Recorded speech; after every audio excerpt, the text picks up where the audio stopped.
ഇവാഞ്ചലിയും അനുദിന സുവിശേഷ വിചിന്തനം. ആണ്ടുവട്ടം 5-ാം വാരം ചൊവ്വ.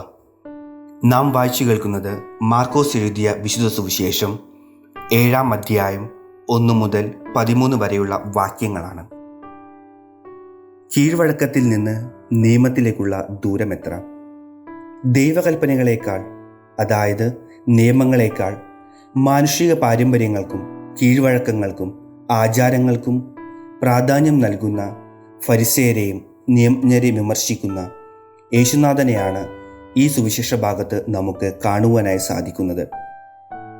മതപരമായ ആചാരങ്ങളിൽ കാപട്യം കാണിക്കുന്നവരാണെന്ന് ആരോപിക്കാൻ യേശുനാഥൻ പ്രവാചകനായ യേശയ്യായെ ഈ സുവിശേഷ ഭാഗത്ത് ഉദ്ധരിക്കുന്നുണ്ട്.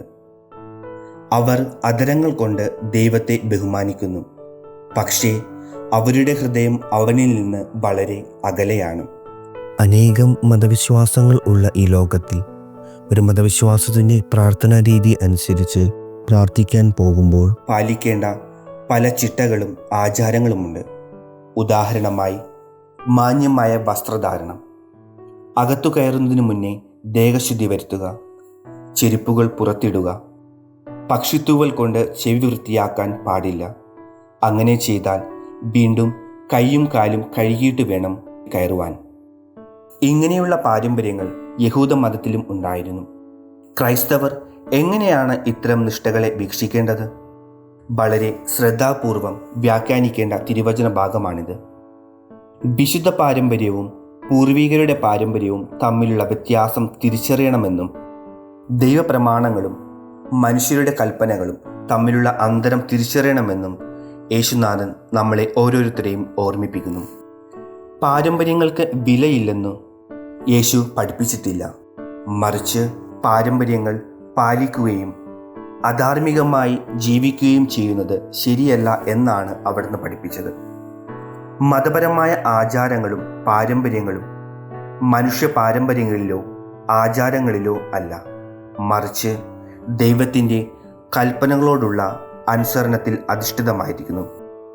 ബാഹ്യപ്രവർത്തികളല്ല, മറിച്ച് ഒരാളുടെ ഹൃദയത്തിൻ്റെ ആന്തരിക മനോഭാവമാണ് പ്രധാനമെന്ന് അവിടുന്ന് നമ്മളെ ഓർമ്മിപ്പിക്കുന്നു. പാരമ്പര്യം എന്ന വാക്ക് ആചാരങ്ങളോ വിശ്വാസങ്ങളോ തലമുറകളിൽ നിന്ന് തലമുറകളിലേക്ക് കൈമാറുന്നതിനെയാണ് സൂചിപ്പിക്കുന്നത്. പലപ്പോഴും ഇത് എന്തിനാണ് ഇപ്രകാരം നാം ചെയ്യുന്നത് എന്ന് നമുക്ക് അറിയില്ല. പക്ഷേ തലമുറകളായി നാം കണ്ടുവരുന്നത് നാം ചെയ്യുന്നു എന്ന് മാത്രം. മതപാരമ്പര്യം എന്നത് ദൈവിക അധികാരമുണ്ടെന്ന് വിശ്വസിക്കപ്പെടുന്ന മതപരമായ ആചാരങ്ങളോ വിശ്വാസങ്ങളോ തലമുറകളിൽ നിന്ന് തലമുറകളിലേക്ക് കൈമാറ്റം ചെയ്യുന്നതാണ്. ഉദാഹരണം, ക്രിസ്തുമസിന് യേശുവിൻ്റെ ജനനവും ഈസ്റ്ററിൽ യേശുവിൻ്റെ പുനരുദ്ധാനവും ആഘോഷിക്കുന്നത് ഒരു നല്ല മതപാരമ്പര്യമാണ്. പലപ്പോഴും പാരമ്പര്യവും മതപാരമ്പര്യവും ഒരാളെ കാപട്യത്തിലേക്ക് നയിച്ചേക്കാം. അതുകൊണ്ടാണ് യേശുനാഥൻ ഫരിസേയരെയും നിയമജ്ഞരെയും കപടനാട്യക്കാരെ എന്ന ശക്തമായ ഭാഷയിൽ വിമർശിക്കുന്നത്. നമ്മുടെ ചുറ്റിനും ഒരുപാട് കപടനാട്യക്കാരെ കാണുവാനായി നമുക്ക് സാധിക്കും. മറ്റൊരു വാക്കിൽ പറഞ്ഞാൽ മുഖംമൂടി വേഷധാരികൾ. അതായത്, ഒരു വ്യക്തിയാകാൻ അയാൾ ഒരു മുഖംമൂടിയും മറ്റൊരാളാകാൻ മറ്റൊരു മുഖംമൂടിയും ധരിക്കുന്ന വ്യക്തികൾ. തങ്ങൾക്ക് യഥാർത്ഥത്തിൽ ഇല്ലാത്ത ധാർമ്മികതയോ വിശ്വാസങ്ങളോ മൂല്യങ്ങളോ ഉണ്ടെന്ന് നടിക്കുന്ന ആളുകൾ. ഇന്നിൻ്റെ ഈ ലോകത്ത് പല വ്യക്തികളും ദൈവസ്നേഹങ്ങളായി നടിക്കുന്നവരാണ്. എന്നാൽ വാസ്തവത്തിൽ അവർ തങ്ങളുടേതായ മതപരമായ ആചാരങ്ങളെ സ്നേഹിക്കുന്നവരാണ്. പ്രിയ സഹോദരങ്ങളെ, ഇന്നിൻ്റെ ഈ ആധുനിക കാലത്തിലും ഒത്തിരിയേറെ പാരമ്പര്യങ്ങളെ മുറുകെ പിടിക്കുന്നവരാണ് നമ്മൾ. പലപ്പോഴും നമ്മുടെ മാതാപിതാക്കളിൽ നിന്ന് കൈമാറി വന്നവയാണ് പാരമ്പര്യമായി നാം ഇന്നും തുടർന്നുകൊണ്ട് പോകുന്നത്. ഉദാഹരണമായി, മാസം തോറുമുള്ള കുമ്പസാരം, ഉപവാസം, ദിവസം തോറും പള്ളിയിൽ പോകുന്നത്. എന്നാൽ ഇന്ന് ഇതെല്ലാം വെറും പ്രഹസനങ്ങളായി മാറിക്കൊണ്ടിരിക്കുകയാണ്.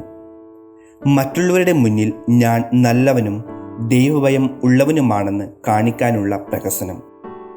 ഇതിൽ നിന്നെല്ലാം മാറി ചിന്തിക്കേണ്ട സമയമാണിത്.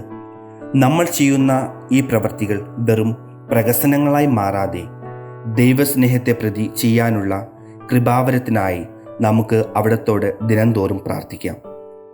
ഇന്ന് തിരുസഭ ലൂർദ് മാതാവിൻ്റെ തിരുനാൾ സാഘോഷം കൊണ്ടാടുമ്പോൾ ഈ തിരുനാളും ഈ സുവിശേഷ ഭാഗവും ആന്തരികവും ബാഹ്യവുമായ വിശ്വാസമാണ് എടുത്തു കാണിക്കുന്നത്. ദൈവവുമായുള്ള യഥാർത്ഥ ബന്ധം കേവലം പാരമ്പര്യത്തിന് അതീതമാണെന്ന് ഈ സുവിശേഷ ഭാഗം ചൂണ്ടിക്കാണിക്കുമ്പോൾ ലൂർദ് മാതാവിൻ്റെ മാധ്യസ്ഥം എല്ലായ്പ്പോഴും രോഗശാന്തിയും ആഴത്തിലുള്ള വ്യക്തിപരമായ വിശ്വാസവുമായി ബന്ധപ്പെട്ടിരിക്കുന്നു.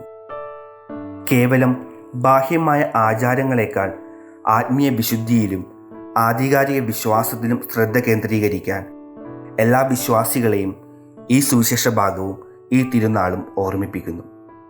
അതിനായുള്ള മനസ്സിൻ്റെ തുറവിക്കായി എല്ലായ്പ്പോഴും നമുക്ക് അവിടത്തോട് മാധ്യസ്ഥം യാചിച്ച് പ്രാർത്ഥിക്കാം. എല്ലാവർക്കും നല്ലൊരു ദിവസം നേരുന്നു. ദൈവം എല്ലാവരെയും സമൃദ്ധമായി അനുഗ്രഹിക്കട്ടെ.